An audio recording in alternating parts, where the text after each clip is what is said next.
The Honourable Member for Vermilion Lloydminster.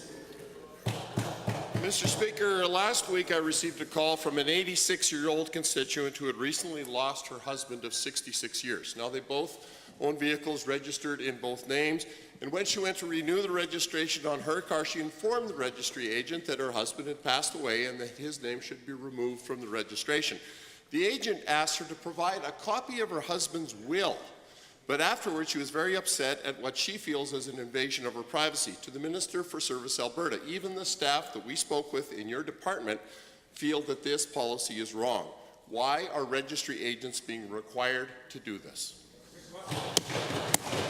The Honourable Minister of Advanced Education. Well, I want to thank the honourable member for raising this question, and I'm pleased to, of course, represent the Minister for Service Alberta on this issue.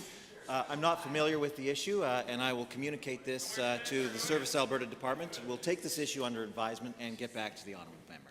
First supplemental. Well, thank you, Mr. Speaker.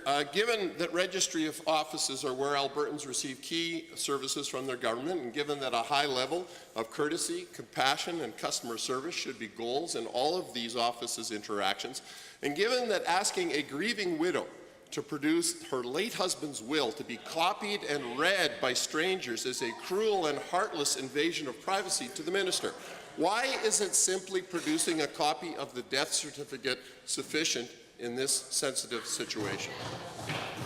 The Honourable Minister. Well, thank you, Mr. Speaker, and again, thank you to the honourable member for the question. Of course, we expect all of our service agents to deal with everybody with kindness and empathy, and we will continue to communicate that expectation to the service agents who are delivering this. On this particular issue, of course, we will contact the department and get back to the honourable member with some more information.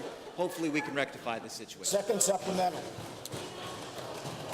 Well, thanks, Mr. Speaker. I couldn't hear all the answer owing to the jocularity going on this serious matter. But given that there are growing concerns about the security of personal data that is stored on computers by government and other institutions, and given that just last week a major malware threat caused significant disruption worldwide in a number of jurisdictions, and given that these threats are growing in their scope and sophistication, to the Minister, no one can absolutely guarantee the security of these personal and private documents.